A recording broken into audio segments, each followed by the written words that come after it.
20واں پارہ سورۃ الحجرات آیت نمبر 6۔ اس تفسیر کا صفحہ نمبر 685 ہے۔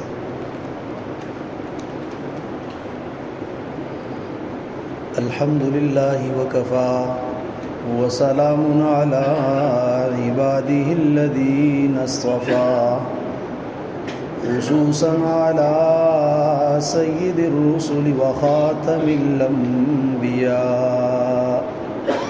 وعلی آلہ واصحابہ واہل بیتہ الذین هم اوفوا عہدہ۔ اما بعد فاعوذ باللہ من الشیطان الرجیم۔ بسم اللہ الرحمن الرحیم۔ یا ایہا الذین آمنوا ان جاءکم فاسق بنبأ فتبینوا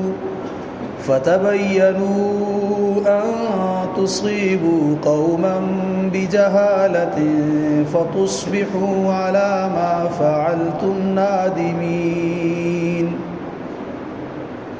واعلموا ان فیکم رسول اللہ لو يطيعكم في كثير من الأمر لعنتم ولكن الله حبب إليكم الإيمان وزينه في قلوبكم وكره إليكم الكفر والفسوق والعصيان أولئك هم الراشدون فضلا من الله ونعمة والله عليم حكيم۔ وإن طائفتان من المؤمنين اقتتلوا فأصلحوا بينهما فإن بغت إحداهما على الأخرى فقاتلوا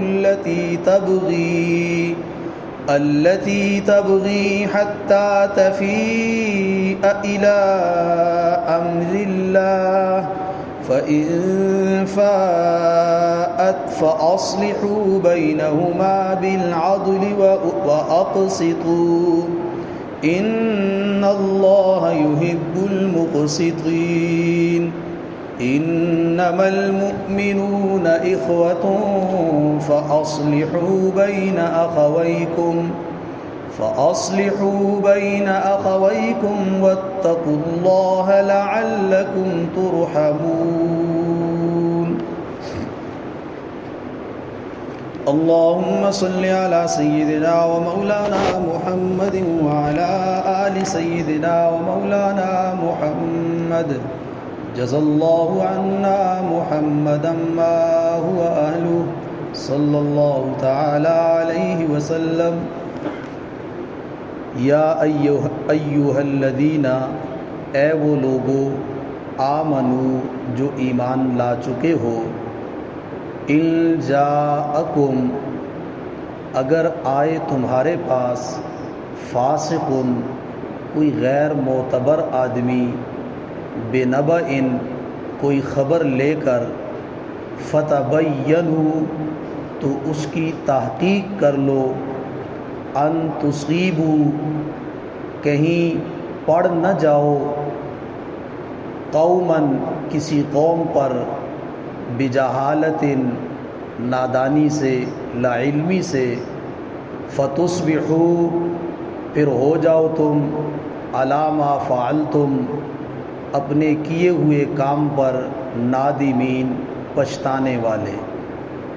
وَاعْلَمُوا اور جان لو، اَنَّ بے شک فیکم تمہارے درمیان، رسول اللہ اللہ کے رسول ہیں، لو یطیعکم اگر وہ تمہاری بات مان لے، فی کثیر من الامر بہت سے کاموں میں، تو لعنتم تو تم مشقت میں پڑ جاؤ گے۔ ولیکن اللہ لیکن اللہ تعالیٰ نے حبب محبوب کر دیا ہے، پسندیدہ بنا دیا ہے، الیکم تمہارے نزدیک الایمان ایمان کو، وزینہ اور اس کو مزین بنا دیا ہے، فی قلوبکم تمہارے دلوں میں ایمان کو، وکرہ اور نفرت ڈال دی ہے، ناپسندیدہ بنا دیا ہے، الیکم تمہارے نزدیک الکفر کفر کو، والفسوق اور گناہ کو، والعصیان اور نافرمانی کو۔ اللہ تعالیٰ نے تمہارے نزدیک ایمان کو محبوب چیز بنا دیا اور ایمان کو تمہارے دلوں میں مزین کر دیا، کفر گناہ اور نافرمانی کو تمہارے ہاں اللہ نے ناپسندیدہ بنا دیا، اس کی نفرت ڈال دی۔ اولئک یہ وہ لوگ ہیں، ہم الراشدون جو راہ راست پر ہیں، فضلا من اللہ اللہ کے فضل سے، ونعمتاً اور اس کے احسان سے، واللہ اور اللہ تعالی علیم خوب جاننے والے ہیں، حکیم اور حکمتوں والے ہیں۔ وَإِن طَائِفَتَانِ اور اگر دو جماعتیں، دو گروہ، من المؤمنین ایمان والوں کے، اقتتلوا آپس میں لڑ پڑیں، فَأَصْلِحُوا تو تم صلح کراؤ، بینہما ان دونوں کے درمیان، فَإِن بغت اور اگر بغاوت پہ اتر آئے، احداہما ان میں سے ایک، علی الاخری دوسری جماعت پر، فقاتلوا تو تم سب مل کے لڑو، التی اس جماعت کے خلاف، اس گروہ کے خلاف، تبغی جس نے چڑھائی کی، بغاوت کی، حتیٰ یہاں تک کہ تفیء وہ لوٹ آئے، الی امر اللہ اللہ کے حکم کی طرف، فإن فاءت پس اگر وہ بغاوت والی جماعت لوٹ آئے، فَأَصْلِحُوا تو تم صلح کرا دو، بینہما ان کے درمیان، بالعدل برابری کے ساتھ، وَأَقْسِطُوا اور انصاف کرو، ان اللہ بے شک اللہ تعالی یحب پسند فرماتے ہیں، المقسطین انصاف کرنے والوں کو۔ انما بے شک المؤمنون تمام ایمان والے، اخوۃ بھائی بھائی ہیں، فاصلحوا سو تم صلح کراؤ، بین اخویکم اپنے بھائیوں کے درمیان، دو بھائیوں کے درمیان، واتقوا اللہ اور اللہ سے ڈرتے رہو، لعلکم تاکہ ترحمون تم پر رحم کیا جائے۔ سورہ حجرات کا درس چل رہا ہے، اس کو سورۃ الآداب بھی کہتے ہیں، اور اس کے اندر وہ بنیادی اصول، وہ بنیادی آداب بیان کیے گئے ہیں کہ جن آداب کو اپنا کر، جن اصولوں کو اختیار کر کے ایک مسلمان معاشرہ حقیقی معنوں میں مسلمان معاشرہ کہلانے کا مستحق ہوتا ہے، اور جن اصول اور جن آداب کو اختیار کرنے کی بنا پہ اس معاشرے سے آپس کے نزاعات، آپس کے جھگڑے، آپس کی نفرتیں، کدورتیں، دوریاں اور آپس کے خلفشار ختم ہوتا ہے۔ معاشرے کے اندر سے نفرتیں، کدورتیں، آپس کی لڑائیاں، جھگڑے، اختلافات کے ختم کرنے کا صرف ایک ہی پائیدار راستہ وہ آداب، صفات اور اصول ہیں۔ پیسے کی بنیاد پہ جو جھگڑا ختم کیا جائے گا وہ عارضی طور پہ ختم ہوگا، طاقت کی بنیاد پہ جو جھگڑا ختم کیا جائے گا زور کی بنیاد پہ وہ بھی عارضی طور پہ دبے گا، وہ جھگڑا، وہ اختلاف، وہ نزاع ختم نہیں ہوگا۔ لیکن اصول، صفات اور آداب کے ساتھ متصف ہو کر جو آپس کے نزاعات، جھگڑے، لڑائیاں ختم ہوں گی وہ ہمیشہ ہمیشہ کے لیے ختم ہوں گی، جیسا کہ سورہ حجرات کے نزول کے وقت عرب معاشرے کا آپ علیہ السلام جس معاشرے میں تشریف لائے، تو ہمارے ہاں تو آج اس معاشرے کو ایسا پیش کیا جاتا ہے شاید نہ اس سے پہلے ویسا معاشرہ تھا نہ قیامت تک ویسا معاشرہ آئے گا، جبکہ ہمارے مفسرین نے یہ بات لکھی ہے کہ اگر آج کے دور کا صحیح معنوں میں اس دور کے ساتھ جس دور میں نبی پاک صلی اللہ علیہ وسلم کی بعثت ہوئی، انصاف کے ساتھ اگر موازنہ کیا جائے تو آج کی ہماری معاشرتی اور اخلاقی برائیاں اور جرائم اس دور کے معاشرتی جرائم اور معاشرتی اور اخلاقی برائیاں اس دور کے جرائم اور برائیوں کے سامنے آپ کو بالکل صفر نظر آئیں گے۔ اس دور کو قرآن پاک نے جاہلیت اولا کہا ہے سورہ احزاب کے اندر۔ تو ہمارے مفسرین نے جو جہاں دیدہ مفسرین ہیں، محققین مفسرین ہیں، انہوں نے لکھا ہے کہ آج کی جو جہالت ہے ہمارے انسانی معاشرے کے اندر، یہ جہالت ثانیہ ہے، اور یہ جہالت ثانیہ اس جہالت اولا سے کہیں بڑھ کر ہے۔ ہم تصور نہیں کر سکتے، صرف یہ ہے کہ ہم کھلی آنکھوں سے اپنے معاشرے کا مطالعہ نہیں کرتے ہیں، اور خرگوش کی طرح جب کوئی گیدڑ یا کوئی شکار کرنے والا جانور آ جائے تو ہم اپنی آنکھیں بند کر لیتے ہیں، یہ سمجھتے ہوئے کہ وہ ہمیں دیکھ نہیں رہا ہے۔ تو ان تمام معاشرتی برائیوں اور جرائم کے خاتمے کے لیے اللہ نے یہ اصول اور ضابطے دیے ہیں۔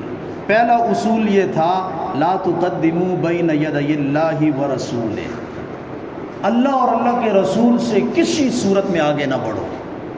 بھئی اللہ کے رسول سے کیسے آگے نہ بڑھیں؟ آپ کے ذہن میں ہوگا ابن عباس رضی اللہ تعالیٰ عنہ نے اس کی تفسیر یہ فرمائی ہے، فرمایا اے لا تقدموا علی کتاب اللہ و سنت رسولہ، اللہ کی کتاب سے آگے نہ بڑھو، اللہ کے محبوب پیغمبر علیہ السلام نے جو طریقہ زندگی دیا ہے اس سے آگے نہ بڑھو، اس کو پس پش نہ چھوڑو۔ میں نے یہ بھی عرض کیا تھا کہ اللہ کی کتاب اور پاک پیغمبر علیہ السلام کی حدیث مبارکہ، سنت مبارکہ اسلامی قانون کی پہلی دفعہ ہے اور بنیادی دفعہ ہے یہ، اور جب تک اس دفعہ کے اوپر مسلمان نہیں آئیں گے، اس اصول پر مسلمان نہیں آئیں گے، تو مسلمان اپنے نقصان کو نقصان بھی نہیں سمجھے گا، اور اس سے بڑا قابل ترس آدمی کوئی نہیں ہے جو اپنے نقصان کو نقصان نہ سمجھے، اپنے زیاں کو زیاں نہ سمجھے۔ دوسرا اصول یہ دیا تھا کہ اللہ کے نبی صلی اللہ علیہ وسلم کا ادب اور احترام ہاتھ سے نہ جانے دو، یہاں تک کہ ان کی مجلس میں اونچی آواز سے بولو بھی نہ، اور اگر وہ گفتگو کر رہے ہوں اور تمہیں بھی ان کے ساتھ بات کرنے کی ضرورت پیش آئے تو اپنی آواز ان کی آواز سے بلند نہ کرو، آواز بلند نہ کرو، ان کی مجلس کے اندر اونچی آواز میں آپس کے اندر بھی گفتگو نہ کرو۔ کیوں؟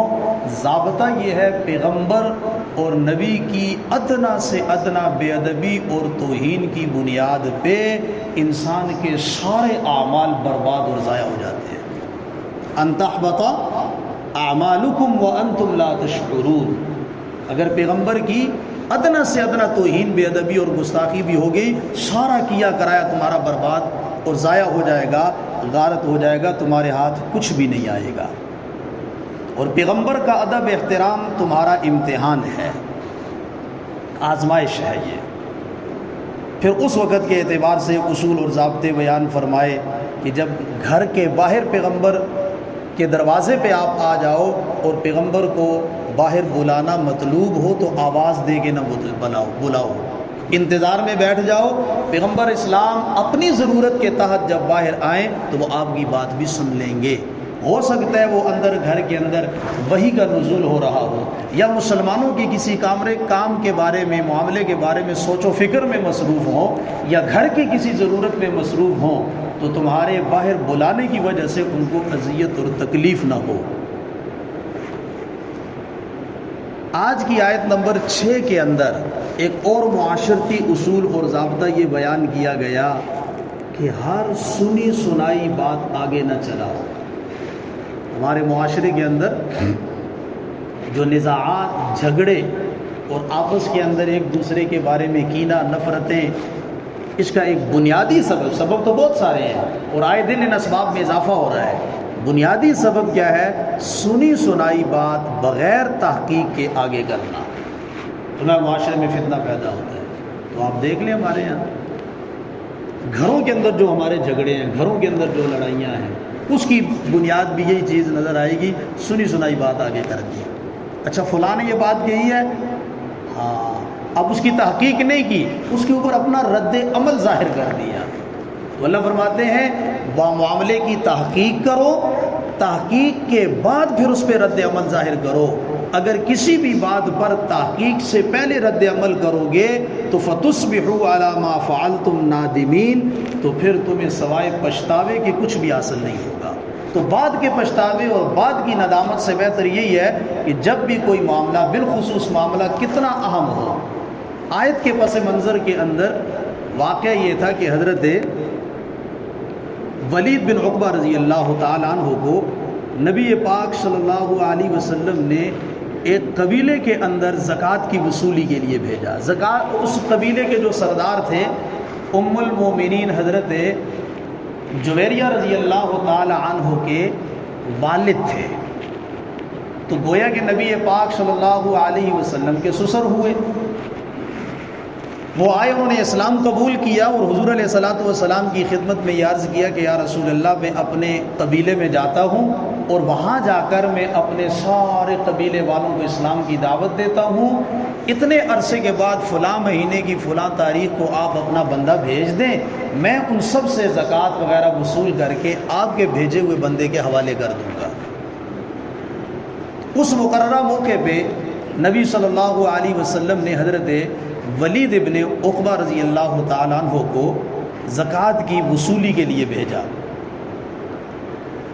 ولید بن عقبہ رضی اللہ تعالیٰ عنہ کا اس قبیلے کے ساتھ زمانہ جاہلیت کے اندر کوئی اختلاف اور جھگڑا تھا۔ اب دونوں مسلمان ہو چکے ہیں، ولید بن عقبہ بھی مسلمان ہو چکے ہیں اور وہ قبیلہ بھی مسلمان ہو چکا ہے۔ یہ زکوٰۃ کی وصولیابی کے لیے گئے تو وہ قبیلے والے ان کے استقبال کے لیے نکلے، چونکہ قبیلے کے سردار کو تو پتہ تھا کہ حضور علیہ السلام کا بھیجا ہوا بندہ آ گیا۔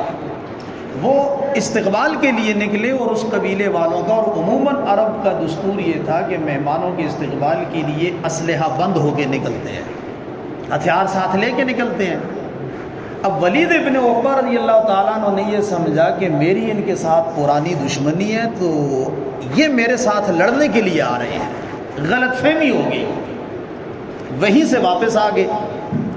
جب وہیں سے وہ واپس آئے اور آ کے حضور صلی اللہ علیہ وسلم کو خبر دی، کہا یا رسول اللہ وہ لوگ تو پھر گئے ہیں، انہوں نے تو اسلام چھوڑ دیا اور وہ تو لڑائی کے لیے نکل آئے۔ ایک روایت کے اندر امام بکر الجساس رحمہ اللہ نے تفسیر احکام القرآن میں اس روایت کو نقل کیا ہے کہ حضور علیہ السلام نے خالد ابن ولید رضی اللہ تعالیٰ عنہ کو حالات کی تحقیق کے لیے بھیجا۔ ایک بعض دوسری روایات کے اندر آتا ہے کہ آپ علیہ السلام اس سے ناراض ہوئے، لیکن اسی دوران اس قبیلے کے سردار خود حضور علیہ السلام کی خدمت میں آئے۔ دونوں واقعات ہو سکتے ہیں، پہلے حضور علیہ السلام نے حضرت خالد ابن ولید کو بھیجا ہو، وہ بھی تحقیق کر آئے ہوں، اور اسی دوران اس قبیلے کے سردار بھی خود حضور کی خدمت میں آئے ہوں واقعہ بیان کرنے کے لیے۔ روایت میں آتا ہے کہ خالد ابن ولید رضی اللہ تعالیٰ عنہ جب اس قبیلے کے علاقے کے قریب پہنچے تو اپنے ساتھیوں کو کہا کہ آپ چھپ جاؤ۔ اذان کے اوقات کا انتظار کیا تو اس بستی کے اندر اذانیں ہونے لگی، تو یہ وہیں سے واپس آ گئے اور آگے حضور علیہ السلام کو اطلاع دی، رسول اللہ وہ تو مسلمان ہیں، وہ تو نہیں پھرے، ان کے ہاں تو باقاعدہ اذان ہو رہی ہے، نماز ہو رہی ہے، قرآن کی تلاوت ہو رہی ہے۔ اور قبیلے کے سردار خود بھی حضور علیہ السلام کی خدمت میں آئے اور کہا کہ یا رسول اللہ آپ کا بندہ آیا لیکن واپس ہو گیا۔ تو کہا تم جو ہتھیار بند ہو کے باہر آ گئے؟ کہا یا رسول اللہ ہم تو استقبال کے لیے نکلے اور ہم اسی ایمان کے اوپر ہیں، ہم اسی زبان پر ہیں، ہم اسی عہد کے اوپر ہیں، ہم میں سے کوئی آدمی بھی اس سے پھرا نہیں ہے۔ یہ پس منظر ایک ہوا۔ حضور علیہ السلام نے از خود بھی تحقیق فرما لی، اور اگر حضور تحقیق نہ فرماتے یا وہ سردار خود نہ آتا اور واقعے کی تفتیش اور تحقیق نہ ہوتی اور ان صحابی نے غلط فہمی کی بنیاد پہ جو بات آ کے بتلائی اور حضور فوراً اس پہ رد عمل کرتے ہوئے لشکر روانہ فرما دیتے تو مسلمانوں کا آپس میں خون خرابہ ہو جاتا۔ لہذا اللہ رب العزت نے بطور قانون کے، بطور اصول اور ضابطے کے یہ آیات نازل فرمائیں۔ اب یہاں پر یا ایھا الذین آمنوا ان جاءکم فاسق بنبأ، ایک بات ذہن نشین فرما لیجئے، بعض الفاظ اردو میں استعمال ہوتے ہیں بعین ہی وہ لفظ عربی میں بھی استعمال ہوتا ہے، لیکن اردو کے اندر اس کا معنی اور ہوتا ہے اور عربی کے اندر اس کا معنی اور ہوتا ہے۔ ہمارے ہاں فاسق کسے کہتے ہیں؟ گناہگار کو۔ اور گناہگار بھی کون سا؟ جس نے اعلانیہ گناہ کیے ہو۔ جو آدمی اعلانیہ گناہ کرتا ہے سب کے سامنے کھلم کھلا، کہا جاتا ہے یہ بڑا فاسق آدمی ہے۔ اعلانیہ گناہ کر رہا ہے اور قصداً جان بوجھ کے گناہ کرے، ہمارے ہاں معاشرے میں، ہمارے عرف میں، اردو میں اسے فاسق کہا جاتا ہے، جبکہ قرآن پاک کے اندر یہ فاسق کا لفظ کئی جگہ یہ مادہ استعمال ہوا ہے۔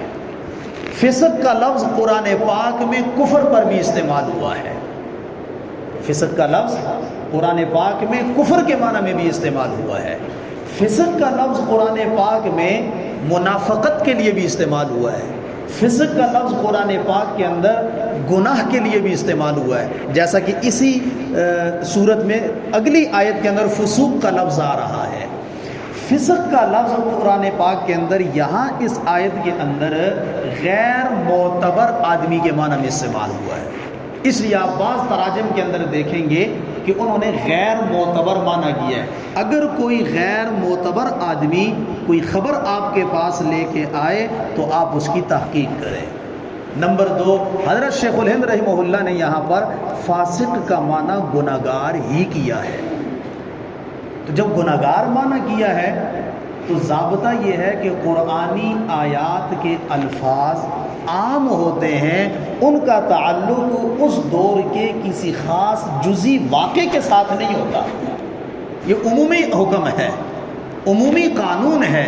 جب بھی کوئی گناہگار آدمی، کوئی فاسق آدمی، غیر معتبر آدمی آپ کے پاس خبر لے کے آئے، فوراً اس پہ رد عمل نہ کرو، اس کی تحقیق کرو، پھر آپ جھگڑے سے بچ جاؤ گے، نقصان سے بچ جاؤ گے، پچھتاوے سے بچ جاؤ گے۔ یہ وضاحت میں نے اس لیے یہاں پہ عرض کی کہ اس آیت کو بنیاد بنا کر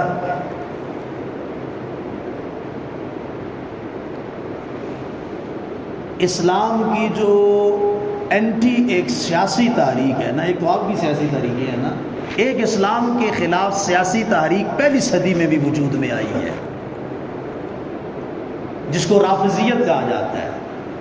رافضیت اور تشیع یاد رکھیں مذہب نہیں ہے، اسلامی فرقہ نہیں ہے، اسلام کے خلاف ایک سیاسی تحریک ہے۔ اس آیت کو بنیاد بنا کر روافض اور شیعہ یہ کہتے ہیں کہ دیکھو قرآن نے جب صحابی کو فاسق کہا ہے تو ہم نہیں کہہ سکتے۔ شبہ ذہن میں آئے نا، آیت کا پس منظر کیا ہے؟ اللہ کے نبی نے صحابی کو بھیجا، جاؤ اور جا کے زکوٰۃ وصول کر کے آؤ۔ غلط فہمی کی بنیاد پہ آ کے انہوں نے کہا یا رسول اللہ وہ تو لڑنے کے لیے تیار ہیں۔ حضور نے تحقیق کروائی تو وہ لڑنے کے لیے نہیں بلکہ استقبال کے لیے آئے تھے۔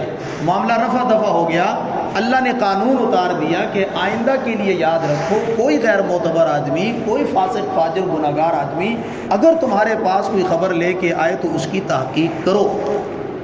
اب اس آیت سے یہ استدلال کرنا کہ قرآن نے صحابی کو فاسق کہا ہے، یہ تشیع رافضیت کا نظریہ تو ہو سکتا ہے، مسلمانوں کا نہیں ہو سکتا۔ اس کی وجہ اس کا تعلق جذباتیت کے ساتھ بھی نہیں ہے۔ اسی آیت، یہ آیت ختم ہوتی ہے، اگلی آیت کے اندر آپ دیکھیں وَلَٰكِنَّ اللَّهَ حَبَّبَ إِلَيْكُمُ الْإِيمَانَ وَزَيَّنَهُ فِي قُلُوبِكُمْ وَكَرَّهَ إِلَيْكُمُ الْكُفْرَ وَالْفُسُوقَ وَالْعِصْيَانَ۔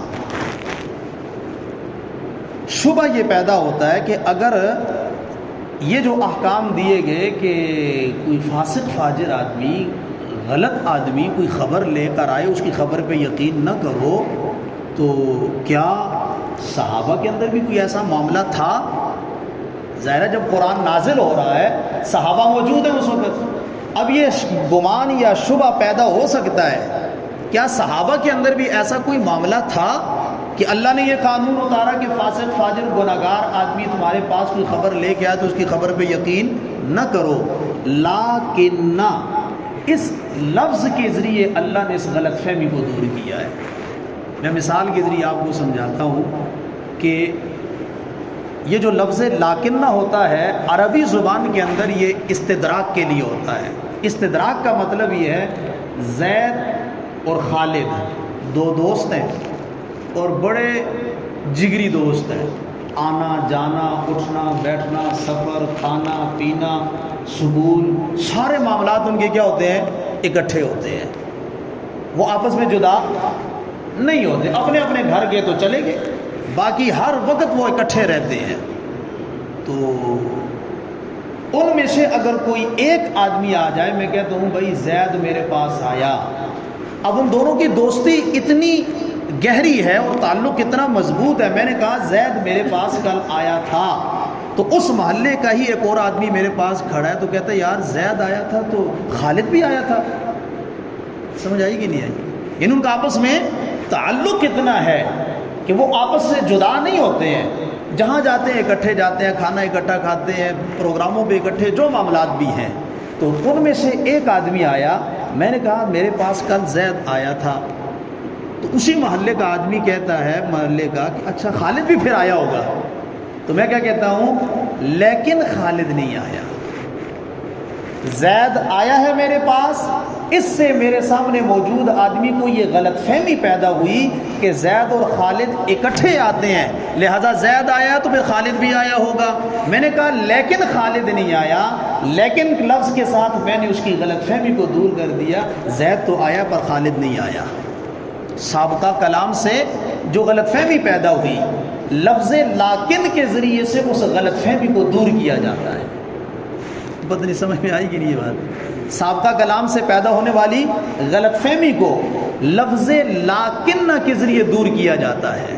مثال میں نے عرض کی خالد اور زید میں نے کہا زید آیا، اس جملے سے غلط فہمی کیا پیدا ہوئی؟ یار زید آیا تو خالد بھی آیا ہوگا۔ میں نے کہا لیکن خالد نہیں آیا، تو لیکن نے آ کے اس سابقہ کلام کی غلط فہمی کو دور کیا۔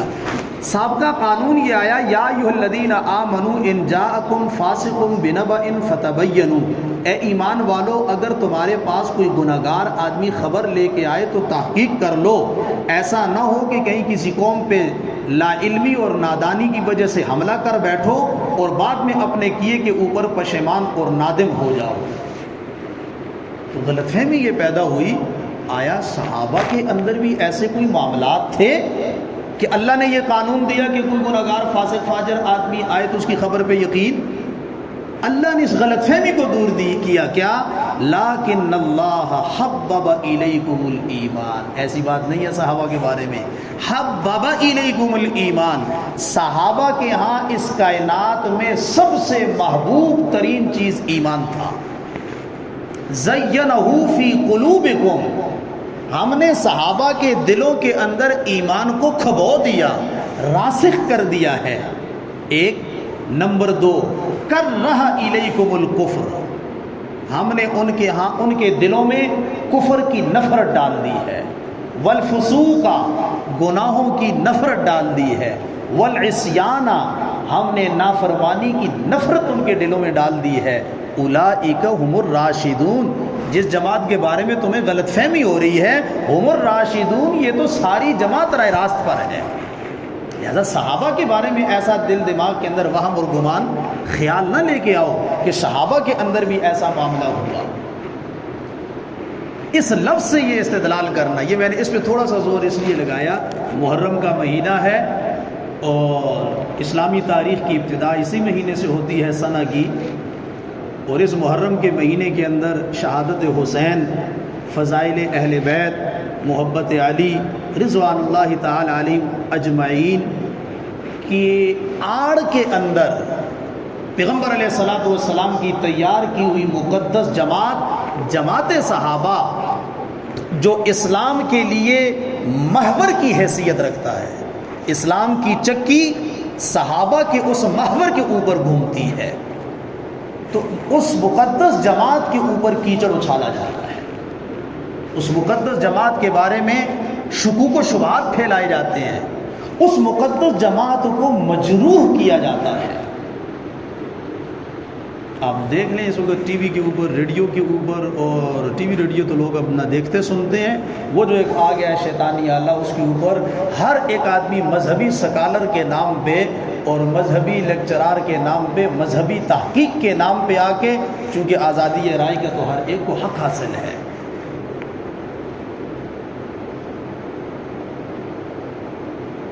اولئک ہم الراشدون، اسی آیت میں آگے جا کے اللہ نے کس کے بارے میں کہا ہے جی؟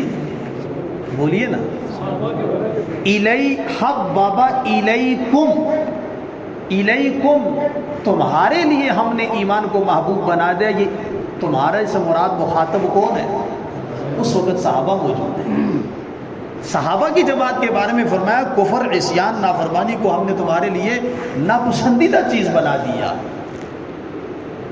میں نے عرض کیا نا کہ رافضیت اور تشیع جو ہے وہ کسی مذہب کا نام نہیں ہے، دماغ کو بالکل خالی کر کے میری گفتگو آپ سنیں گے، مذہب نہیں ہے، اسلامی فرقہ نہیں ہے، اسلامی جماعت نہیں ہے۔ یاد رکھیں رافضیت اور تشیع پہلی صدی ہجری ہی کے اندر اسلام کے خلاف ایک سیاسی تحریک کی صورت میں معرض وجود میں آ چکی تھی۔ اس کا مختصر پس منظر، نبی پاک صلی اللہ علیہ وسلم جب مدینہ تشریف لائے، مدینہ کے اندر ریاست اور سیادت کس کی تھی؟ یہودیوں کی تھی۔ پورے مدینہ کے کاروبار، معیشت پہ قبضہ کس کا تھا؟ یہودیوں کا تھا، اور بنیاد اس کی سود تھا۔ سودی قرضے دے دے دے دے کے انہوں نے اوس اور خزرج کے قبائل کو جکڑا ہوا تھا۔ آپ علیہ الصلوۃ والسلام جب مدینہ تشریف لائے اور آپ نے آ کے اسلامی ریاست کی بنیاد ڈالی، یہود کے ساتھ معاہدے ہوئے کہ بھائی ہم اس ملک کے باسی ہیں، نفع نقصان ہمارا مشترک ہوگا، باہر سے جو آدمی مدینے پہ حملہ کرے گا ہم آپس میں مل کے دفاع کریں گے، اور ہم دونوں میں سے جس جماعت کا جس دوسری جماعت کے ساتھ دوستانہ تعلق ہوگا، ہم میں سے کوئی ایک دوسرے کے دوست پہ بھی حملہ نہیں کرے گا۔ دشمن ہمارے مشترک ہیں اور دوست ہمارے بھی ایک دوسرے کی رعایت رکھیں گے، یہ معاہدہ ہو گیا۔ لیکن یہودیوں نے، چونکہ جس دن آپ علیہ السلام کی ولادت اور پیدائش ہوئی، اس دن ہی مدینے کے اندر، مکہ کے اندر ایک بہت بڑا یہودی عالم آیا ہوا تھا، نام اس کا میرے ذہن سے اتر گیا۔ صبح جب ہوئی تو اس نے کہا کہ آج رات ایک بچہ پیدا ہوا ہے قریش کے ہاں، معلومات کرو کہاں پیدا ہوا ہے۔ اس کو بچے دکھائے گئے۔ پھر جب نبی پاک صلی اللہ علیہ وسلم کے ہاں، حضرت آمنہ کے ہاں وہ آیا، عبد المطلب کے ہاں جب وہ آیا، آپ علیہ الصلوۃ والسلام کے بارے میں اس نے کہا اس بچے کو مجھے دکھاؤ۔ اور جب اس نے نبی پاک صلی اللہ علیہ وسلم کے جسم مبارک کو دیکھا، دیکھتے ہی چیخ مار کے وہ یہودی بے ہوش ہو گیا۔ سیرت کی کتاب موجود ہے۔ ہوش میں آنے کے بعد اس نے کہا کہ آج بربادی ہے بنی اسرائیل کے لیے کہ ان کے ہاں سے سیادت، قیادت نکل چکی ہے۔ قرآن اس بات پہ شاہد ہے کہ جب سے بنی اسرائیل کو اللہ نے دنیا میں وجود دیا، حضرت یعقوب کی اولاد کو، تو دنیا کے اندر بادشاہت بھی یہودیوں بنی اسرائیل کے پاس تھی، اور نبوت اور رسالت بھی یہودیوں کے پاس تھی، مذہبی سیادت بھی ان کے پاس اور حکومتی سیادت بھی ان کے پاس تھی۔ حضور علیہ الصلوۃ والسلام کی جب بعثت ہوئی، مدینے کے یہودی انتظار میں تھے۔ سوال یہ پیدا ہوتا ہے، یہودی تو شام کے اندر تھے، مصر کے اندر تھے، موسیٰ علیہ السلام تو ان کو صحرائے سینا میں چھوڑ کے گئے، مصر کے اندر، شام کے اندر، تو وہ مدینہ میں کیا لینے آئے تھے؟ تو آپ اٹھا کے دیکھیں، سیرت کی کتابیں آپ کو بتائیں گی کہ مدینے کے اندر یہودی باقاعدہ اس نظریے کے تحت آئے تھے کہ اس یثرب کھجوروں والی زمین کے اندر نبی آخر الزمان آئے گا۔ ہمارے پیغمبروں نے یہ بات کہی ہے کہ آخری نبی جب آئے گا تم نے اس کے ہاتھ پہ ایمان بھی لانا ہے اور اس کے ساتھ کھڑے ہونا ہے۔ اس آخری نبی کے انتظار میں یہ لوگ مدینے کے اندر موجود تھے، پھر وہ اپنی اولادوں کو وصیت کرتے رہے۔ خیر بات لمبی ہو جائے گی۔ یہودی مدینہ کے اندر انتظار میں تھے، لیکن جس دن حضور علیہ الصلاۃ والسلام نے اعلان نبوت کیا، مدینے کے یہودیوں کو پتہ چلا آخری نبی نے تو اعلان کر دیا۔ پوچھا کون ہے؟ کہا بنو اسماعیل میں سے ہے۔ کس میں سے ہے؟ بنو اسماعیل۔ حضرت ابراہیم علیہ السلام کے دو بیٹے، حضرت اسحاق اور حضرت اسماعیل۔ حضرت اسحاق کی اولاد آگے چل کے بنی اسرائیل بنی، حضرت یعقوب کی بیٹے۔ حضرت اسماعیل کی اولاد کو بنو اسماعیل کہا جاتا ہے، آپس میں چچا زاد ہے، لیکن بنی اسرائیل حضرت اسحاق کی لڑی میں سے ہے۔ اس دن انہوں نے کہا اوہو، ہمارے ہاں سے تو نبوت بھی گئی اور ہمارے ہاں سے بادشاہت بھی گئی۔ بیٹھے کس لیے تھے؟ مدینہ میں آخری نبی آئے گا تو اس پہ کیا کریں گے؟ ایمان لائیں گے۔ اور قرآن کہتا ہے یعرفونہ کما یعرفون ابناءہم، پیغمبر جی یہ یہودی آپ کے نبی ہونے کو اس طرح حق اور سچ جانتے ہیں جس طرح ایک آدمی کو اپنے بیٹے کے بارے میں پتہ ہوتا ہے کہ یہ میرا بیٹا ہے۔ عبداللہ بن سلام رضی اللہ تعالیٰ کے سامنے جب یہ آیت پڑھی گی نا، یہودی عالم تھے، تو انہوں نے کہا ہمیں اپنے بیٹے کے بارے میں شک ہو سکتا ہے کہ ہمارا ہے، یا ہو سکتا ہے ہماری بیوی نے خیانت کی ہو، لیکن نبی آخر الزمان کی جتنی نشانیاں علامتیں تورات انجیل زبور میں موجود ہیں، ان علامتوں کی بنیاد پہ ہمیں حضور علیہ السلام کے بارے میں اتنا شک بھی نہیں ہے کہ اللہ کے آخری نبی ہیں یا نہیں۔ اس کے باوجود ایمان تعصب کی وجہ سے کہ ہمارے خاندان میں نہیں آئے، اس تعصب کی بنا پہ جب حضور مدینہ تشریف لائے، ریاست اسلامیہ کی بنیاد ڈلی۔ جب ریاست اسلامیہ کی بنیاد بڑھی، ان کے ساتھ معاہدات ہوئے، انہوں نے معاہدوں کی خلاف ورزی کی۔ غزوہ احزاب کے موقع پہ انہوں نے بغاوت کی، منافقت کی، معاہدے کو توڑا، مشرکین مکہ کا ساتھ دیا، ان کو راستہ دیا۔ نتیجے میں نبی پاک صلی اللہ علیہ وسلم جب اس غزوے سے فارغ ہوئے تو بنو قریظہ، بنو نذیر، بنو قینوقا، یہ یہودیوں کے قبائل تھے۔ بنو قریظہ نے یہ معاہدے کو توڑا تھا۔ آپ علیہ الصلاۃ والسلام نے ان کے ساتھ جب محاصرہ کیا، وہ نیچے اترے، بات چیت پہ آئے، فیصلہ یہ ہوا کہ بنو قریظہ کے ہر بالغ مرد کو قتل کر دیا جائے۔ معاہدہ توڑا ہے، آج شکنی کی ہے انہوں نے۔ بنو قریظہ کے 400 سے زیادہ قابل جنگ، لڑائی اور جنگ کے قابل مردوں، بوڑھوں اور جوانوں کو قتل کر دیا گیا، ایک ہی جگہ قتل کر کے، اور ایک گڑھے کے اندر ان کو ڈال دیا گیا۔ ایک بوڑھا تھا، بہت بوڑھا، تو چونکہ اسلام بوڑھوں کو قتل نہیں کرتا ہے، اس بوڑھے نے کہا کہ ان بچوں کے مر جانے کے بعد میری زندگی بھی فضول ہے، مجھے بھی قتل کر دو۔ کہا ٹھیک ہے، اس گند کو ختم کرو۔ اس بوڑھے کو بھی مار دیا گیا۔ بنو نذیر رہ گئے۔ بنو نذیر نے جب عہد شکنی کی تو آپ علیہ الصلوۃ والسلام نے ان کو کہا کہ یہاں سے نکل جاؤ۔ مدینے سے بنو نذیر کے یہودی قبیلے کو جو سینکڑوں کی تعداد میں تھے، کہا جو کچھ اٹھا کے لے جا سکتے اٹھا کے لے جاؤ، باقی ان کے باغات کو بھی جلا دیا، مکانوں کو گرا دیا، کوئی چیز ان کو اس سے زیادہ نہیں دی، سب کو جلا وطن کر دیا۔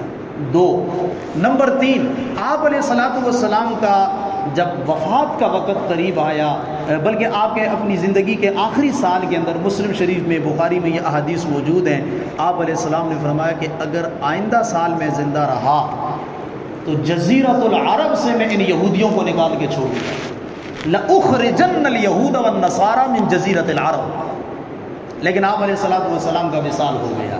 حضرت عمر رضی اللہ تعالیٰ عنہ نے اپنے دور خلافت کے اندر یہودیوں کو، آپ نے یہودیوں کو جلا وطن کیا تو خیبر میں جا کے آباد ہوئے۔ حضرت عمر رضی اللہ تعالیٰ نے اپنے دور خلافت میں یہودیوں کو خیبر سے بھی باہر نکال دیا۔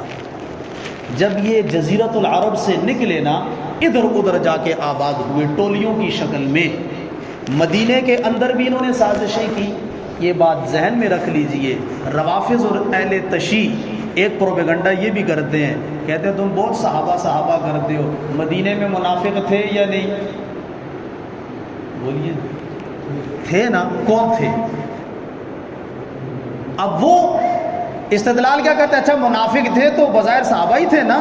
معاذ اللہ، یاد رکھیے مدینے کے اندر جتنے منافق تھے وہ سب یہودی تھے، بظاہر مسلمان بنے ہوئے تھے اور اندرون خانہ وہ یہودیوں کے ساتھ ملے ہوئے بھی تھے اور جاسوسی کرتے تھے۔ وہ لوگ جتنے منافق تھے وہ سارے یہودی تھے۔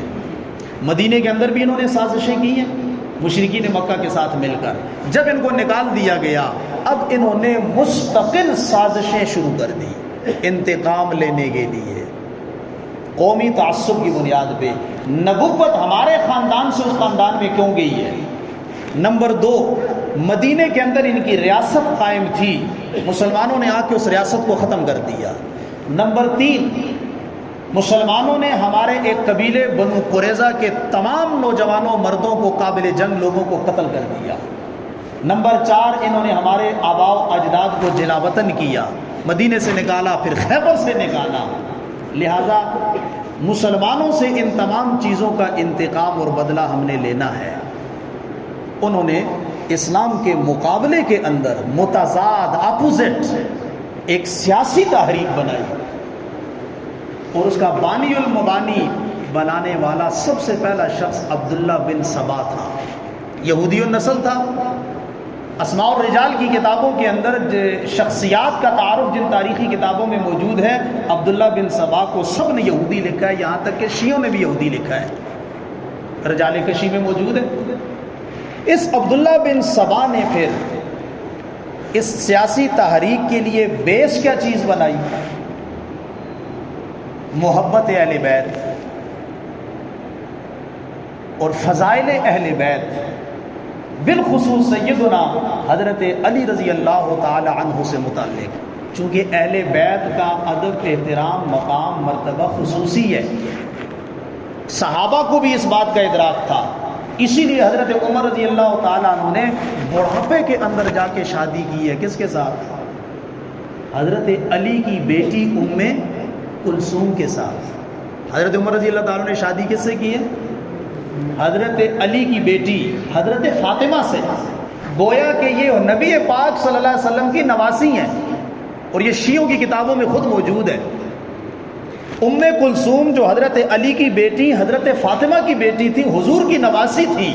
حضرت عمر رضی اللہ تعالیٰ عنہ نے پیغام نکاح بھیجا اور کہا مجھے شادی کی حاجت اور ضرورت نہیں ہے، صرف اس لیے نکاح کرنا چاہتا ہوں کہ قیامت کے دن کسی نسب پہ فخر نہیں کیا جا سکے گا سوائے حضور کے نسب کے، میں حضور کے نسب کے ساتھ ملنے کے لیے صرف اس بچی کے ساتھ نکاح کرنا چاہتا ہوں۔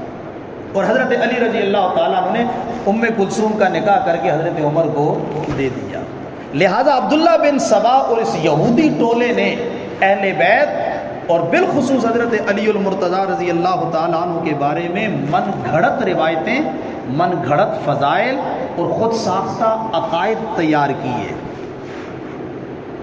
آپ اندازہ لگائیے حضرت علی رضی اللہ تعالیٰ عنہ کے بارے میں یہ عقیدہ کہ حضرت علی الہ ہیں، خدا ہیں، ایک۔ نمبر 2، جبرائیل امین بھول گئے، وہی لانی تھی حضرت علی پر اور بھول کے کدھر لے گئے نبی۔ یہ عقیدہ بعد میں نہیں، حضرت علی کی زندگی میں مشہور ہوا، اور حضرت علی رضی اللہ تعالیٰ عنہ کو جب اس کا پتہ چلا تو ان لوگوں کو جمع کر کے سب کو حضرت علی نے سزائے موت دی، مرتد تھے سب کو قتل کر دیا۔ پھر اس سے ہٹ کے حضرت علی رضی اللہ تعالیٰ عنہ کی شہادت کے بعد یہ بات مشہور کی گئی کہ آپ غیبوبت کبریٰ میں چلے گئے ہیں، ان قریب آپ دوبارہ دنیا کے اندر تشریف لائیں گے۔ پھر اہل بیت کے بارے میں عقیدہ امامت کو بنایا گیا۔ عقیدہ امامت کا خلاصہ یہ ہے کہ امامت نبوت سے افضل ہے، امامت نبوت سے۔ اور مسلمانوں کا عقیدہ کیا ہے کہ اللہ نے جتنے مقام، مرتبے، مناصب انسانوں کو دیے ہیں ان میں سب سے افضل ترین مقام کون سا ہے؟ مقام نبوت ہے۔ نبوت اللہ کا انتخاب ہوتا ہے، اللہ کا چناؤ ہوتا ہے، نبی سے افضل کوئی بھی نہیں ہوتا۔ روافض نے یہ عقیدہ متعارف کرایا کہ نہیں، امامت نبوت سے افضل ہے۔ جیسے نبی معصوم ہوتا ہے امام بھی معصوم ہوتا ہے، جیسے نبی واجب الاطاعت ہوتا ہے امام بھی واجب الاطاعت ہوتا ہے۔ نبی کا انتخاب اللہ کرتے ہیں، امام کا انتخاب بھی اللہ خود کرتے ہیں۔ اب یہ ایسے عقائد ہیں جو اسلام کی جڑوں کو کھوکھلا کر رہے ہیں۔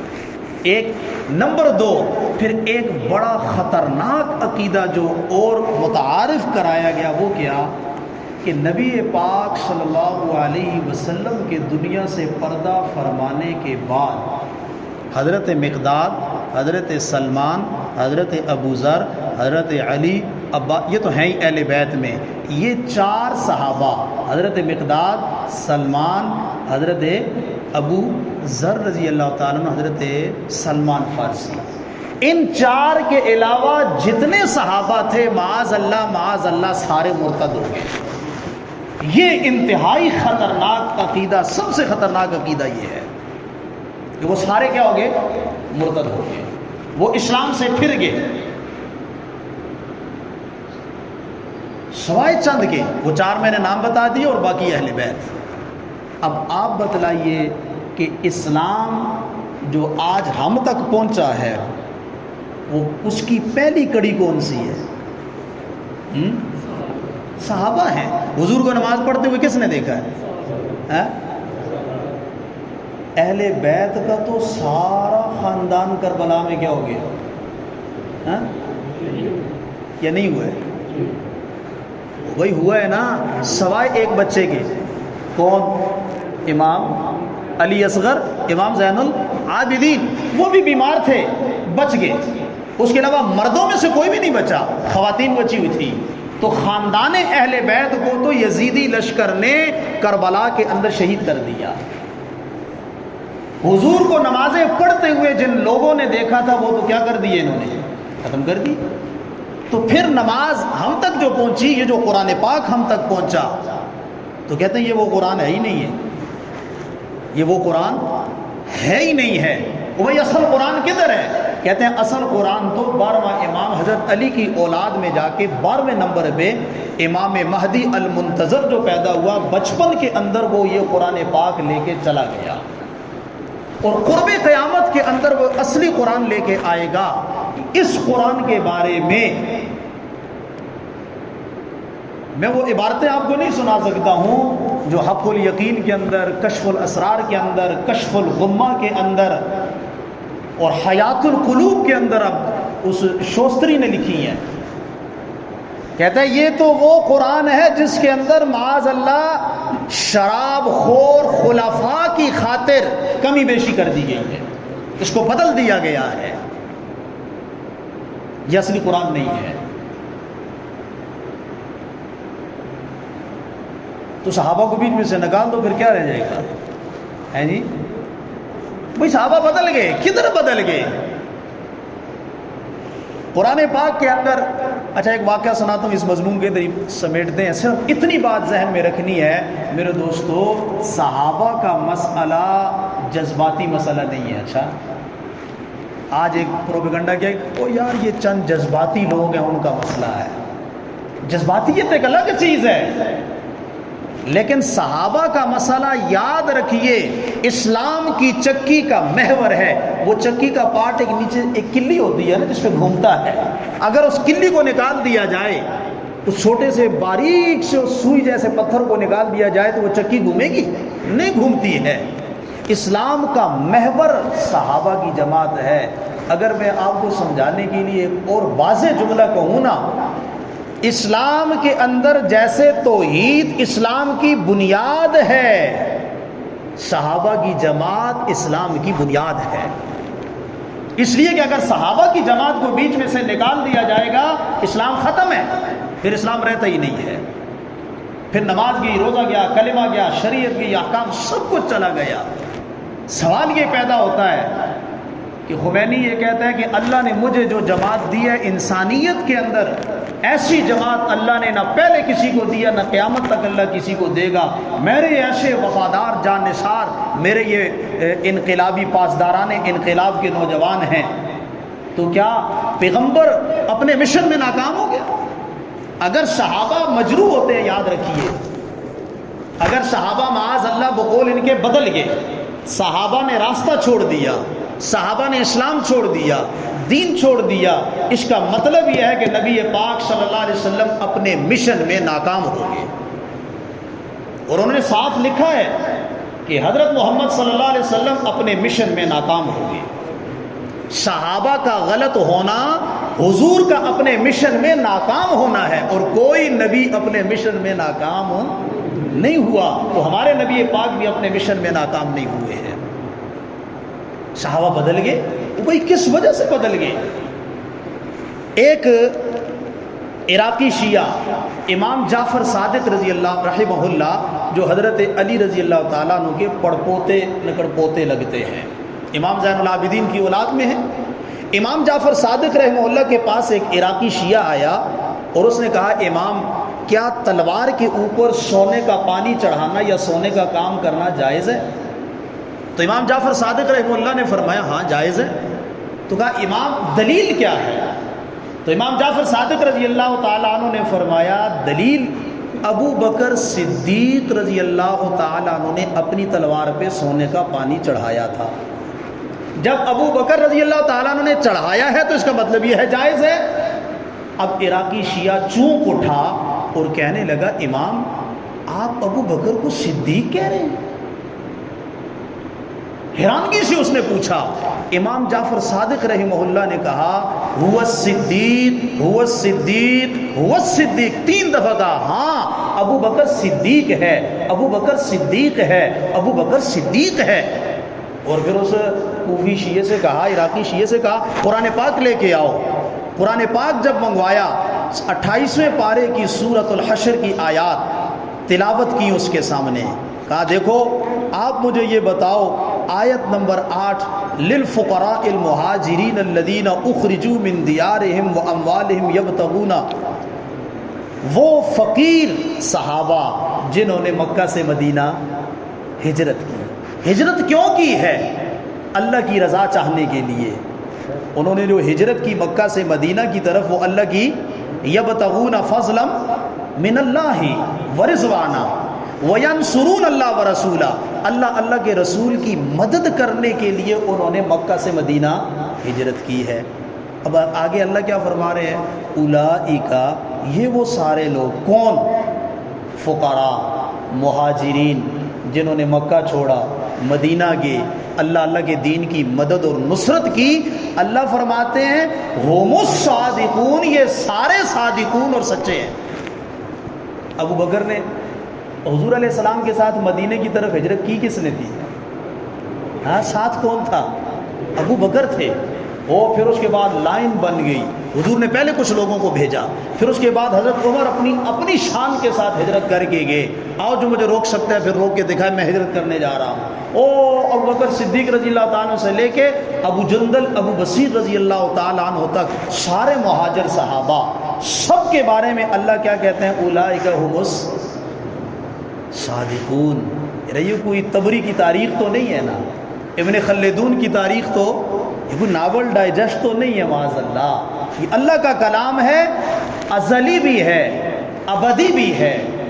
ازل سے اللہ کے علم میں یہ تھا کہ میرے پیغمبر کے ساتھ جو جماعت ہوگی وہ ساری جماعت صدیقین کی جماعت ہوگی۔ کہا ہم الصادقون، سارے مہاجر صحابہ صدیق ہیں۔ کہا آگے پڑھو، والذین تبوؤا الدار، انصار صحابہ کے بارے میں، وہ لوگ جنہوں نے پہلے سے مدینے کو اپنا گھر بنایا ہوا تھا، پہلے ایمان لا چکے ہیں، وہ مہاجر صحابہ سے محبت کرتے ہیں اور ان کو اپنے اوپر ترجیح دیتے ہیں۔ اولئک هم المفلحون، کون؟ انصار صحابہ جو مدینے میں پہلے سے رہ رہے ہیں۔ ان تمام انصار صحابہ کے بارے میں اللہ فرماتے ہیں هم المفلحون، یہ سارے کامیاب ہیں۔ تو کیا حضور کے دنیا سے جانے کے بعد جو بدل گیا اس کو اللہ کامیاب کہہ سکتے ہیں؟ حضور کے دنیا سے جانے کے بعد جس نے دین چھوڑ دیا، اللہ ان کو کامیاب کہہ سکتے ہیں؟ پھر تو اللہ کا معاذ اللہ علم غلط ہو گیا، اللہ کے علم میں نہیں تھا کہ یہ لوگ بعد میں بدل جائیں گے۔ امام جعفر صادق نے کہا تو مہاجرین میں ہے؟ کہا نہیں۔ کہا تو انصار میں ہے؟ کہا نہیں، کہا تیسری جماعت بھی ہے۔ والذین جاءوا من بعدهم یقولون ربنا اغفر لنا ولاخواننا الذین، وہ لوگ جو ان دونوں کے بعد آئے، نہ مہاجر ہیں نہ انصار ہیں، وہ دعا کرتے ہیں اللہ ہمیں بھی معاف فرما، ہمارے ان بھائیوں کو بھی معاف فرما جو ہم سے پہلے ایمان لا چکے ہیں۔ کون؟ مہاجر ہو، انصار، ان کے لیے دعائیں کرتے ہیں، ان کو اچھے القابات کے ساتھ یاد کرتے ہیں۔ اللہ فرماتے ہیں ربنا انک رؤوف الرحیم۔ امام جعفر صادق علیہ الرحمہ نے کہا تو مہاجرین میں بھی نہیں ہے لہذا تو صادق بھی نہیں ہے، تو انصار میں بھی نہیں ہے لہذا تو کامیاب لوگوں میں بھی نہیں ہے، تو بعد میں آنے والے لوگوں میں بھی نہیں ہے جو صحابہ کا تذکرہ اچھے الفاظ کے ساتھ کریں، لہذا تو لعنتی اور جھوٹا آدمی ہے۔ اصحاب پیغمبر کو مجروح قرار دینا، مشکوک بنانا، پورے اسلام کو مشکوک بنانا ہے۔ تو میں نے عرض کیا رافضیت ایک اسلام کے خلاف سیاسی تحریک ہے کہ جس نے اسلام سے اپنا انتقام لینے کے لیے کلمے سے لے کر حج تک، کلمے سے لے کر حج تک ایک چیز آپ بتا دیجئے جو مسلمانوں کے درمیان اور ان کے درمیان مشترک ہو۔ ایک چیز، کوئی چیز مشترک نہیں ہے۔ حلیہ بگاڑ کے ان لوگوں نے چھوڑ دیا ہے۔ حضرت علی رضی اللہ تعالیٰ کے بارے میں اہل بیت، قرآن کے بارے میں نے عرض کیا ان کا عقیدہ یہ ہے، اس لیے صحابہ قرآنی شخصیات ہیں۔ یہ میں نے اتنی تفصیلی گفتگو اس لیے کی، آج میڈیا پہ یہ بات چلائی جاتی ہے ہم نہیں مانتے ہیں، تو میرا ایک سادہ مسلمان نوجوان پتہ ہے کیا کہتے، بھائی ان کی مرضی ہے نا، وہ نہیں مانتے، ہم مانتے ہیں۔ یہ آپ کو پتہ ہے کتنا خطرناک جملہ ہے؟ مجھے پتہ ہے نا، صحابہ کے مقام کو میں سمجھتا ہوں، اور جب آج یہ بات چل پڑے گی، جو مانتا ہے مانے، جو نہیں مانتا نہ مانے، تو کل اپنی نسل کے لیے کس چیز کو معیار چھوڑ کے ہم جائیں گے؟ کیا صحابہ پھر اتفاقی شخصیات ہماری نسلوں میں باقی رہیں گی؟ آنے والی نسل یہ کہے گی ہاں صحابہ اتفاقی لوگ ہے ہی نہیں ہیں، کچھ لوگ صحابہ کو مانتے ہیں اور کچھ لوگ صحابہ کو نہیں مانتے۔ انتہائی خطرناک بنیاد ہے یہ۔ جب اللہ کہتے ہیں سارے صحابہ سچے، سارے کامیاب، میں سب سے راضی اور سارے مجھ سے راضی، جب حضور کہہ رہے ہیں کہ میرے صحابہ جنتی ہیں، نام لے کے کہہ رہے ہیں یار، نام لے کے کہہ رہے ہیں، ابو بکر فی الجنہ، عمر، علی، عثمان، علی، طلحہ، زبیر، سعد، سعید، عبد الرحمن، زید، نام لے کے کہہ رہے ہیں کہ یہ جنت میں جائیں گے۔ اور معاذ اللہ حیات القلوب کے اندر یہ رافضی کیا لکھتا ہے؟ کہتا ہے کہ ابو بکر و عمر معاذ اللہ منافق تھے، پیغمبر کہہ رہے ہیں جنتی ہے، اور یہ اسلام کا سیاسی مخالف مذہب کی بنیاد اور بیس بنا کے جھوٹی، وہ کہتا ہے میرا اپنا مذہب ہے، مذہب نہیں، اسلام کی بنیادوں کو اور اسلام کی جڑوں کو کاٹنے والے ہیں۔ اس لیے رافضیت اور تشیع کے بارے میں رافضیت اور تشیع کے بارے میں میرے دوستو نرم رویہ اختیار کرنا اپنے ایمان کو خطرے میں ڈالنا ہے۔ میں یہ تو نہیں کہتا کہ آپ لٹھ لے کے باہر نکل جاؤ اور جناب ڈنڈے لے، نہ، لیکن نظریہ یاد رکھیں، اس میں لچک نہیں ہوتی ہے۔ نظریے میں لچک، جب آپ کا نظریہ مضبوط ہوگا، اسلام کی بنیاد صحابہ ہیں، قرآن کی بنیاد صحابہ ہیں، اور صحابہ تاریخی شخصیات نہیں ہیں، صحابہ قرآنی شخصیات ہیں۔ صحابہ کیا ہیں؟ صحابہ کا تذکرہ کدھر ہے؟ امام ابو حنیفہ کا تذکرہ کدھر ہے؟ کتابوں میں ہے نا، تاریخ میں ہے۔ امام محمد کا تذکرہ، امام بخاری کا، امام مسلم کا، امام ابو داؤد کا، امام ترمذی، امام نسائی، ابن ماجہ، امام حاکم، امام مالک، ان کا تذکرہ کدھر ہے؟ تاریخ میں ہے، کتابوں میں ہے۔ اور صحابہ کا تذکرہ کدھر ہے؟ قرآن میں ہے۔ صحابہ قرآنی شخصیات ہیں، لہذا جب صحابہ کو تولنا ہوگا تو قرآن کے ترازو میں تولنا ہوگا، تاریخ کے ترازو میں نہیں تولیں گے۔ تاریخ انسانوں نے لکھی ہے۔ اور پھر میں نے آپ سے عرض کیا ہے کہ رافضیت کی تحریک پہلی صدی ہجری سے چل پڑی ہے، انہوں نے تاریخ میں جو رتب و یابس جمع کیا ہے انسان اس کا تصور نہیں کر سکتا ہے۔ اور صحابی جو بنتا ہے وہ عمل سے بنتا ہی نہیں، صحابی تو حضور کی صحبت سے صحابی بنتا ہے. کس سے بنتا ہے؟ حضور نے فرمایا جس آنکھ نے مجھے دیکھ لیا ایمان کی حالت میں، اللہ نے اس آنکھ پہ جہنم حرام کر دی. اور وہی نہیں، فرمایا وہ آنکھ جس نے اس آنکھ کو دیکھا، جس آنکھ نے مجھے دیکھا، اللہ نے اس تیسری آنکھ پر بھی جہنم کو حرام کر دیا. صحابی صحبت سے ہے، مجلس میں بیٹھنا. حضور علیہ الصلوۃ والسلام کی ذات گرامی اس کائنات میں، مخلوقات میں سب سے افضل ذات ہے، لہٰذا آپ کی صحبت میں ایمان کی حالت میں جو آتا چلا جائے گا وہ بھی کائنات میں افضل ہوتا چلا جائے گا. صحابی جب حضور کی صحبت سے بنا ہے، عمل سے، میں اس کی مثال دیتا ہوں. ابو بکر صدیق رضی اللہ تعالیٰ عنہ سب سے بڑے صحابی ہیں، زمانہ صحبت ان کا سب سے زیادہ ہے. پہلے دن اسلام لائے اور وفات تک ساتھ رہے اور آج بھی ساتھ ہی ہیں. ایک وہ صحابی جو ایمان لایا، مسلمان ہوا، دیہاتی صحابی ہے، اسلام لایا، نماز کا موقع ہی نہیں ملا، ادھر حضور کی مجلس سے اٹھ گیا، انتقال ہو گیا. چند منٹ کا صحابی، نہ نماز، نہ روزہ، نہ زکوٰۃ، نہ حج، نہ جہاد، کوئی عمل اس نے نہیں کیا. صحابی ہونے میں، توجہ کرنا، صحابی ہونے میں یہ چند منٹ کا صحابی اور 23 سال کا صحابی دونوں برابر ہیں. ہاں، مقام مرتبہ صدیق اکبر کا سب سے بڑا ہے. صحابی عمل سے نہیں بنتا، صحابی صحبت سے بنتا ہے. 1 منٹ کی صحبت جس کو حاصل ہوئی وہ بھی صحابی ہے، 23 سال کی صحبت جس نے اٹھائی وہ بھی صحابی ہے. تو صحابی جب صحبت سے بنتا ہے، عمل سے نہیں بنتا. تو اہل سنت والجماعت کا عقیدہ یہ ہے کہ صحابہ کے عمل سے بحث ہوگی. صحابہ نے یہ کیا، یہ کیا، تو کون ہے پوچھنے والا؟ تجھے فیصل کس نے بنایا ہے؟ اپنے بارے میں بتاؤ، میں کون ہوں، میں کیا کر رہا ہوں. صحابہ کے اعمال پہ تجزیہ، تبصرہ، تنقید کرنے سے منع کس نے کیا ہے؟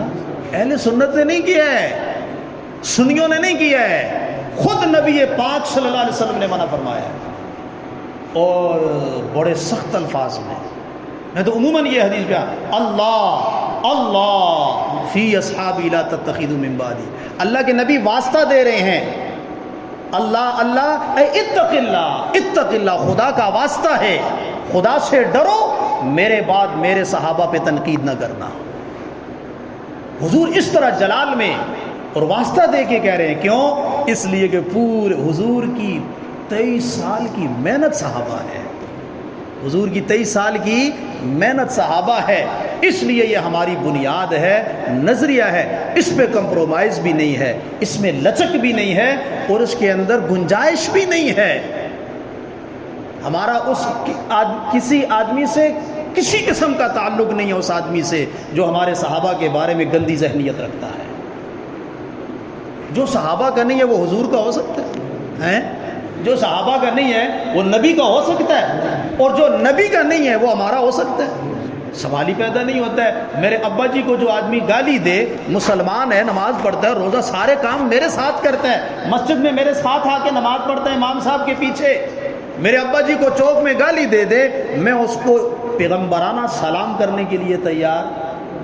تو کیا خیال ہے جو میرے نبی کی محنت کو بھونکے، میرے نبی کی گھر والیوں کو بھونکے؟ آپ اللہ کی قسم وہ جملے ایک شریف انسان پڑھ نہیں سکتا ہے جو خمینی نے کشف الاسرار میں، حکومت الہیہ میں لکھے ہیں، کشف الغمہ کے اندر، حیات القلوب کے اندر شوستری نے جو لکھا ہے، اور ایک ایک شیعہ ذاکر ان کا، انہوں نے جو کچھ اپنی کتابوں میں لکھا ہے. یہ تو لکھا تھا نا، ہم جب بیان کرتے تھے تو لوگ مسلمان پتہ نہیں ہے بھی ہے یا نہیں. اب تو واضح ہو گیا نا، اب تو یہ نیٹ کی دنیا نے واضح کر دیا ہے. ان کے بیانات نہیں مانتے ہم ابو بکر کو نہیں مانتے، عمر کو نہیں مانتے، عثمان کو نہیں مانتے. تو جو ان کو نہیں مانتا وہ ہمارا کیسے ہو سکتا ہے؟ ہمارا اس کے ساتھ دوستی، تعلق، رشتہ داری، اٹھنا بیٹھنا. روایت اگرچہ اس کی سند پہ کلام ہے، کنز العمال کے اندر روایت موجود ہے. نبی پاک صلی اللہ علیہ وسلم نے فرمایا ایک زمانہ آئے گا اور ایک قوم آئے گی، سیاتی قوم، ایک قوم آئے گی جو میرے صحابہ پہ تنقید کرے گی، یستنقصونہم ویسبونہم، اور ان کے لیے ہلکے جملے استعمال کرے گی. آپ علیہ السلام نے فرمایا فلا تواکلوہم ولا تشاربوہم ولا تجالسوہم ولا تناکحوہم ولا تسلموا علیہم. اس کی سند پہ کلام ہے، میں نے پہلے عرض کر دیا، لیکن مفہوم اس کا درست اور مضبوط ہے کہ فرمایا ایسے لوگوں کے ساتھ تمہارا کھانا پینا، اٹھنا بیٹھنا، نکاح شادی، غمی خوشی، سلام دعا تمہارا درست نہیں ہے. اور ایک مسلمان نبی کی محنت کو ناکام کہنے والے شخص کو کس منہ سے سلام کرتا ہے، کس منہ سے اس کے ساتھ پارٹنرشپ اختیار کرتا ہے؟ تو گزارش یہ ہے کہ صحابہ کے بارے میں نظریات کو سیکھنا، سمجھنا، درست کرنا، اپنے علماء سے پوچھنا، پھر اپنی آنے والی اس نسل کے اس نظریے کی حفاظت کرنا، یہ میری اور آپ کی ذمہ داری ہے. محرم کا مہینہ آتا ہے، آپ دیکھ لو، آپ کیا اس میڈیا پہ اگر باہر نکل جاؤ تو آپ یہ محسوس کر سکتے ہیں کہ یہ سنی اسٹیٹ ہے. خیر یہ لفظ بھی اپنی جگہ ایک قابل بحث ہے، یہ اس کی 95% آبادی سنی مسلمانوں کی ہے.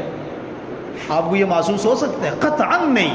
ساری حکومتی مشینری، سارے ادارے اور جتنے اسباب اور وسائل ہیں وہ اس گندگی اور غلاظت کی حفاظت، دفاع اور اس کی اشاعت کے لیے استعمال ہو رہے ہیں. یہ ہماری بد نصیبی اور بدبختی ہے. اللہ ہمیں صحابہ کا مقام سمجھنے کی توفیق نصیب فرمائے. تو یا ایھا الذین آمنوا ان جاءکم فاسق بنبأ کے اندر ایک عام قانون بیان کیا گیا ہے، اگر کوئی غیر معتبر آدمی آپ کے پاس خبر لے کے آئے تو اس پہ عمل نہ کرو.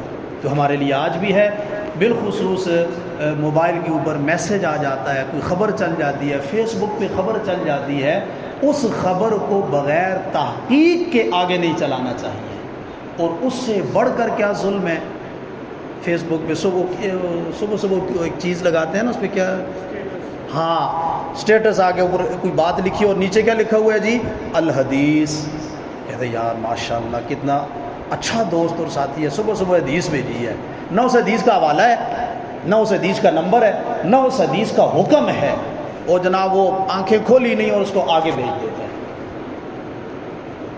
عام خبر آپ نے بھیجی بغیر تحقیق کے، تو حضور نے فرمایا کسی آدمی کے جھوٹا ہونے کے لیے اتنی بات کافی ہے کہ سنی سنائی بات آگے کر دے. پھر دوسری ظلم کیا ہے؟ حدیث کو اگر ہم بغیر تحقیق کے آگے بھیجیں گے تو آپ علیہ السلام نے فرمایا جو شخص میرے بارے میں ایسی بات نقل کرے، میری طرف نسبت کر کے حدیث بنا کے، حالانکہ وہ بات میں نے، من یقل علی ما لم اقل، جو آدمی میری طرف سے ایسی بات نقل کرے جو بات میں نے نہیں کہی، فَلْيَتَبَوَّأْ مَقْعَدَهُ مِنَ النَّارِ، یہ آدمی اپنا ٹھکانہ جہنم بنا لے. اس لیے ہر اس میسج میں آنے والی حدیث کو آگے نقل نہ کریں، اپنے علماء سے پوچھیں، تحقیق ہو جائے، حدیث پاک ہے، بالکل اپنے دوستوں کو بتائیں، ساتھیوں کو بتائیں.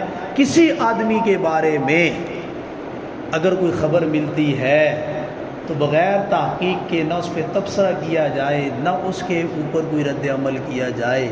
بالخصوص یہ جو سیاسی لیڈر ہیں نا، یہ تو سارے جائیں بھاڑ میں، پتہ نہیں یہ جہنم کے کس گڑھے میں جائیں گے، لیکن ان کی وجہ سے ہم اپنی قبر کو برباد کر بیٹھتے ہیں.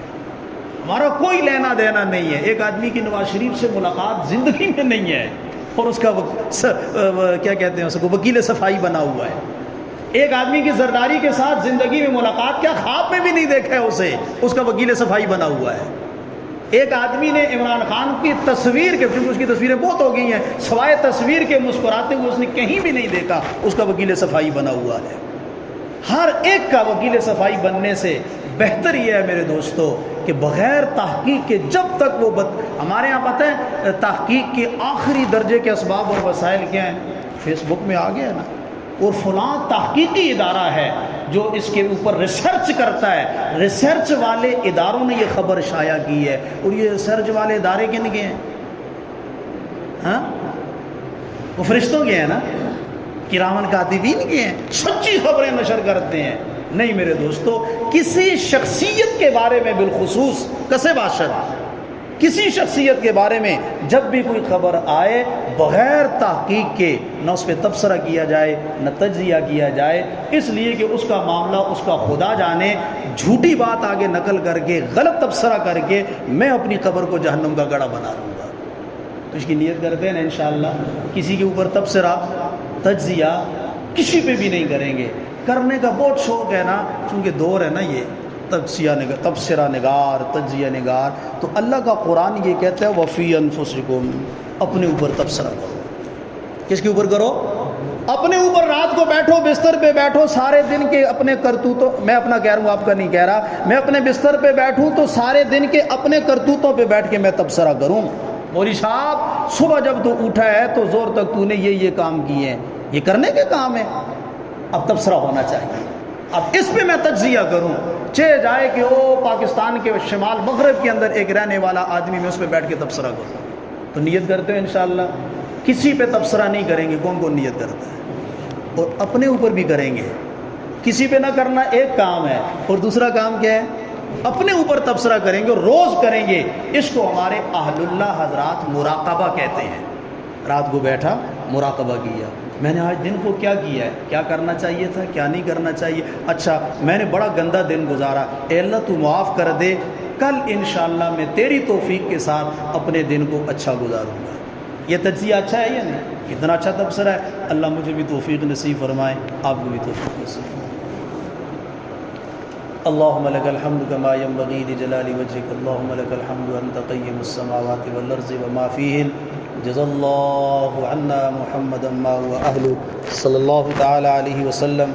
یا اللہ یا رحمان، یا اللہ ہم سب کے سب گناہوں کو محض اپنے فضل و کرم سے معاف فرما. یا اللہ تیرے قرآن، تیری کتاب کی نسبت تھوڑی دیر کے لیے بیٹھے ہیں، یا اللہ ہمارے اس بیٹھنے کو قبول فرما. یا اللہ اپنی کتاب قرآن پاک کا تعلق نصیب فرما. یا اللہ اس کو پڑھنے، سیکھنے، سمجھنے، پھر اپنی زندگیوں میں لانے کی توفیق نصیب فرما.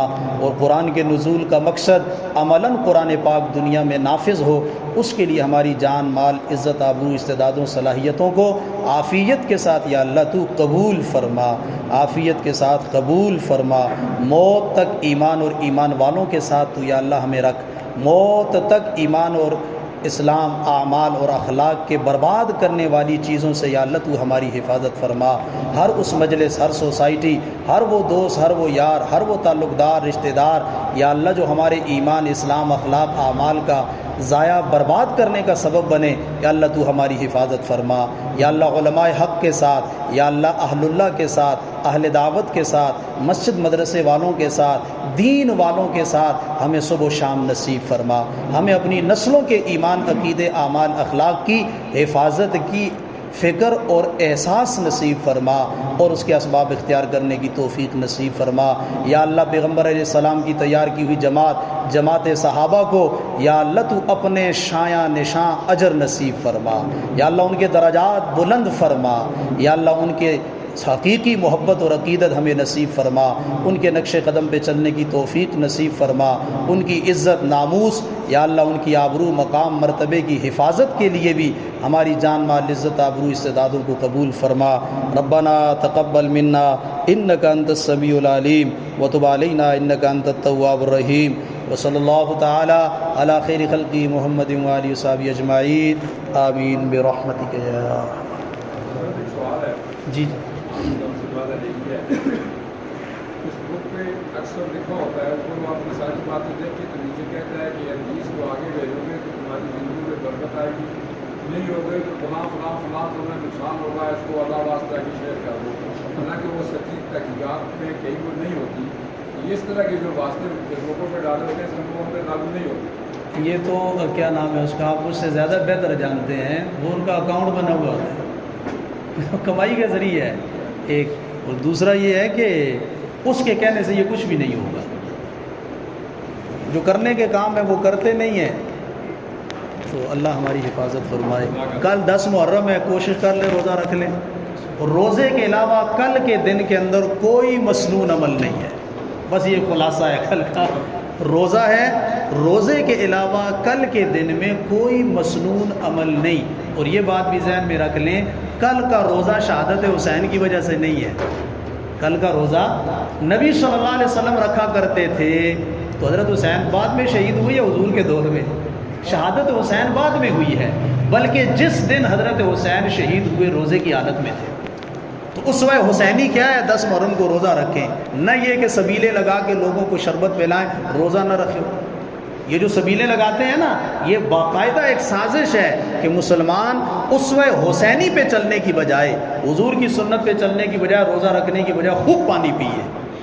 تو ہم نے کوشش یہ کرنی ہے، فرض واجب نہیں ہے، مسنون عمل ہے، آپ علیہ السلام نے رکھا ہے اور آپ کے صحابہ نے رکھا ہے، آج بھی مسلمان رکھتے ہیں، اس کے علاوہ کوئی عمل مسنون نہیں ہے، چاول، کھچڑی، سیویاں، پتہ نہیں کیا۔